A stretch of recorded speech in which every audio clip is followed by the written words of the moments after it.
All right, welcome back. So now we're going to talk about how to use or be a cashier, okay? So we're going to go over a couple things. First, we're going to go over how to use the technology. I'll go over that. We're going to use how to scan items and how to apply discounts and all that is involved with that. And then we're going to go over what payments we receive and what to do with the cash or when we have too much cash on hand. Of course, there'll be more than that, but these are the main things.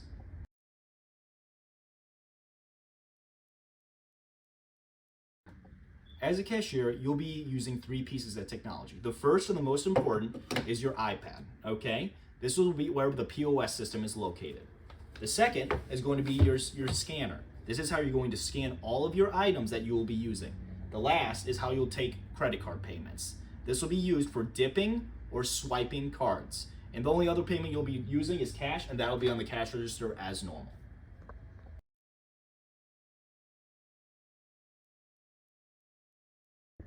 All right, the first thing we're gonna do is I'm gonna show you how to access Square and how to access the technology if you ever have any problems, okay?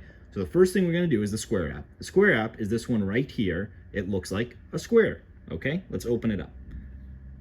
The first page you'll typically see is the checkout page. This is where you scan things and where you manipulate money and adding or taking off items, discounts, split payments, all of that. But like I said, we're gonna do the technology first. So you go over here to more, right on the square over here, you click it. And then we're going to go to settings, which is this item right here. And then we're going to go to hardware, which is this line up here. Okay. And then we're going to go to Square card readers. This is the first thing I'll show you how to do. Here is a Square card reader. It is used for dipping. That's when they tap that thing right on the front. Now, the power button for this is located right there.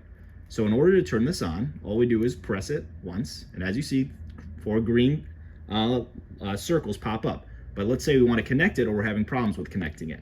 So what we're going to do, we're going to click Square Card Reader to add it, and we're going to click Connect a Reader. Okay, and as you see, it says press and hold the button down. So if you watch me, I'm taking that button right there, and I'm pressing and holding it down, and 4 orange ones start to appear. And as you see already, it asks if I want to pair, and I do.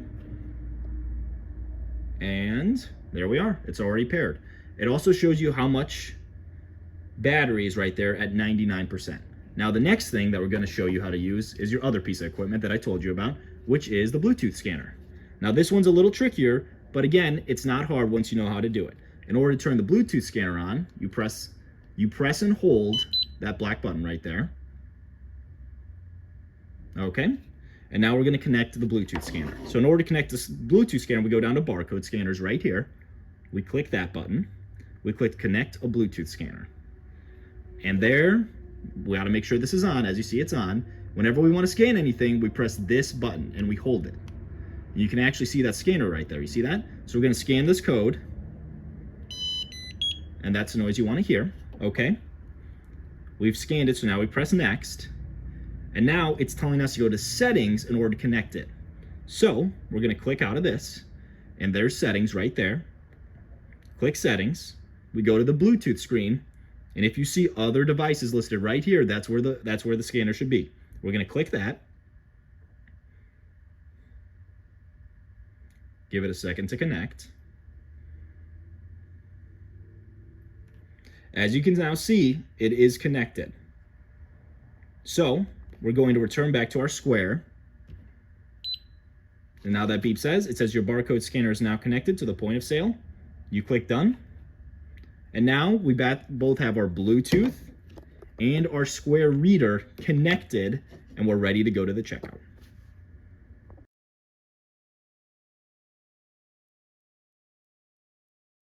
Okay, for this next part, I'm going to show you how to add an item with a barcode scanner, how we're going to scan it, and then also how to take an item off if we don't want it or we scanned one too many. Okay, so first things first, why do we use this barcode scanner? Well, it's a lot easier than adding items manually, and every single item in the store has a barcode.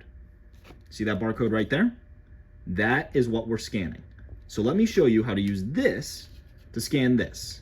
And you will be scanning every single item, even if they're getting it for free, and we'll go over that, you'll be scanning every item to input into the system. So as you see, this red barcode doesn't do anything until until the scanner hits the barcode. Once it hits, you just go like this. Oh, there we go. And as you see, our item, Twitter glitter, popped up right there. Now, let's say I was scanning and I scanned and I accidentally clicked and scanned twice.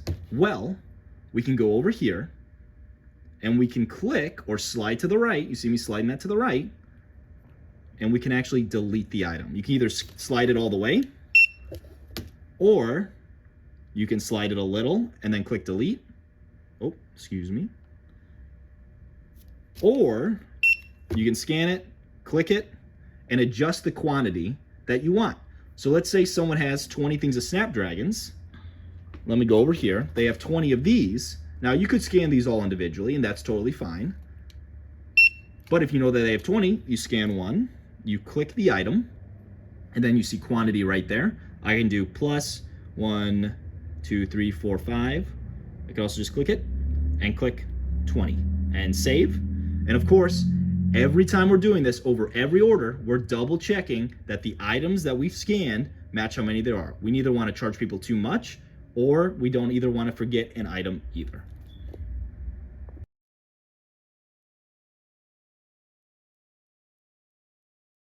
Now we're going to talk about items that won't scan or that don't have a barcode. I know in the last video I said that every item has a barcode, but our loose versions of artillery that we break up do not have a barcode. So there's one of two things you can do. The first thing that you can always do, it takes the longest, but it is 100% foolproof, is you go to library and you look up you look up the item itself by the name. Grand Jury, oh my, as autocorrect gets me, Grand Jury, and then loose. And you'll see it pop up right there. And all you do is you click it, you make sure that you go over and that it registered correctly, and now we have that item there. Now, the other way that you can have an item is that we typically, and this is what we usually do, we keep them on the favorites if they don't have a barcode. So again, we're gonna click Grand Jury, and it's the loose, and you make sure that it's doing the loose one and not the full one, because the full one is 4 times as expensive, and it is right there, okay? And if you really don't know if you can find an item, always talk to the store manager and ask them for help.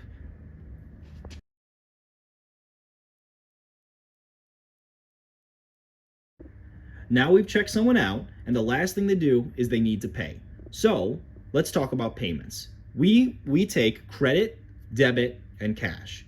Let's first start with credit. Here's a credit card. Now, the most important part of this credit card is the chip right there. That is what we want to see. This is what we want, if possible, 100% of the time. Now, let's say they want to pay with this card. We click charge in this bottom right-hand corner, and the screen pops up. It'll pop up for both credit, debit, and cash. Now, if it's a credit card, all you simply have to do is take the chip, and you can either dip it, which is simply tapping it, or you could insert the card in the bottom right there. For this example, we'll simply dip it. You hold it right there. It processes the payment, and you're good to go. And then they can receive a receipt by email, by text message, or most people don't really care about the receipt. So let's do the same thing as if we were swiping. Now we're gonna go to the charge screen like normal, but if they're swiping, which we don't like but we will accept, we need to check two things. First, here's the card. We need to check both that their name matches an ID that they have, so it is in fact their credit card if it doesn't have the chip. And if we do need to swipe, here's this thing, the little swiper thing right here. You take the card that's right here, and all you do is you simply swipe the card.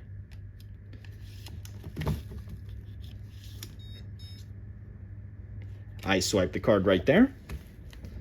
And because it is a chip, it'll tell me to insert the card. So you cannot swipe cards that are chips, and you should not. If it has this chip, again, we are using this to dip or to insert the chip. All right. And the last form of payment is cash, and cash is very simple. We're going to go to charge, and they have 54 cents. So for this example, let's say they gave us $1. So there's $1 right there. All you do is you simply click the amount they gave you.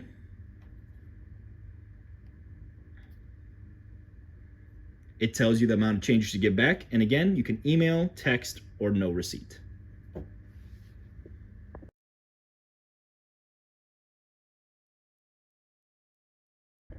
So now we're going to go over how to do both discounts and split payments. Now, let me be very clear. If you're doing a discount, it needs to be approved by a manager, or the manager must have informed you about why you are doing the discount. So let's go into a discount. There are a couple different discounts you can do.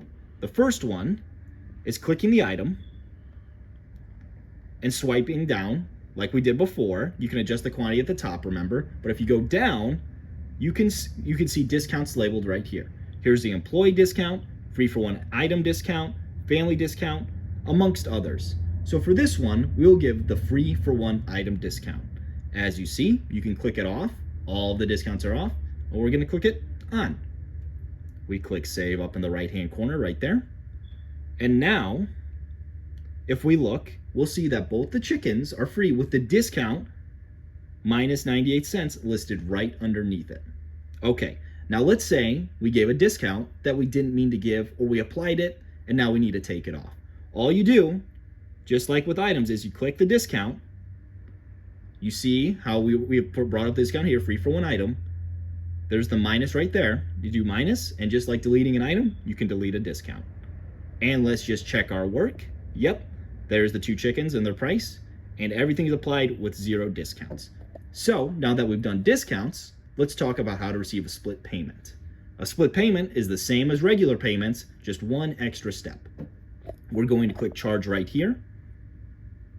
And now what we end up doing is going up to the upper right hand corner and we click split amount. Let's click it right there. And we have a $1.10 purchase, so we're gonna split it into 55 cents each. Continue. We now have that 55 cent listed right there. And now we're paying for 55 cents. So whatever payment they want to receive, let's say they have exact change. That charge, the first one, again, they can get an email, text message, or receipt for it. Let's go to the, and then here's the part. In a typical payment, you're done. But with a split payment, we go up to upper left-hand corner and click next payment. And then you can do whatever they want to pay. And like a normal transaction, it'll finish and you'll be all done. And let's do cash again, 55 cents. Payment recorded, and now we're done.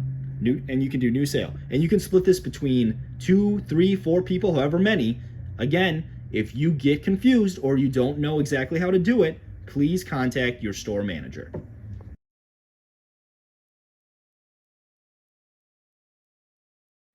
So now we're going to talk about cash payments. Cash payments are very simple except for one thing. We need to make sure that the bills that they are giving us are actually legitimate. Now this is for any denominations over 10, so 20s, 50s, and 100s. Again, if you're receiving anything below with the 20s, 50s, it's always good to check. And if you're unsure, it's always good to check.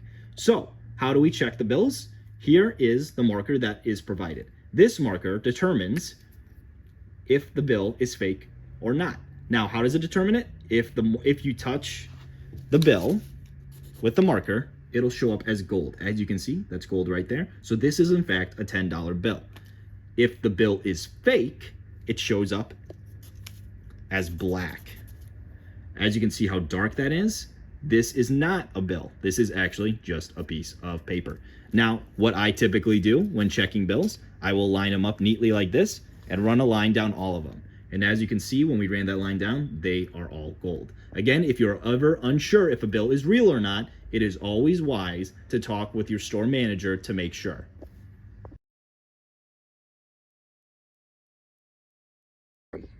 Here are some general tips for anyone walking in the store. First, everybody likes to be acknowledged. So when someone walks in and say, "Hey, welcome to Extreme Fireworks. How can I help you?" I typically always let them know these 3 things. Everything's buy one, get one free, except for me.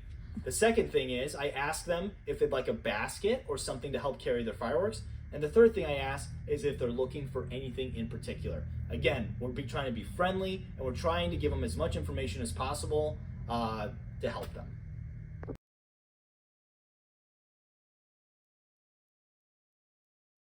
All right, guys, let's talk about your most important job as a cashier, Google reviews. Now, why are Google reviews important? You can't see it on here, but maybe you can. We have 209 reviews at this location, and we are the #1 spot for fireworks in South Bend when people look up fireworks. That means if anyone's looking for fireworks online in South Bend, we are the first place to show up. Now, how do we get a Google review from someone? Well, at the end, if they like the purchase, we say, hey, it takes a second if we can get your time to leave us a review if you like our service. And actually, let me show you how, because a lot of people need help because they don't know how to do it. So, all you do is you go to the camera option on their phone, and as you can already see, it's popping up, that barcode right there. You put the camera in front of the barcode and you click that link right there. It immediately goes to our review page where hopefully they leave us 5 stars, and then they can share any details about the review. And after all they do that, the last thing they need to do, and they need to make sure to do this, otherwise the review doesn't count, they click post. Okay? And there you guys go.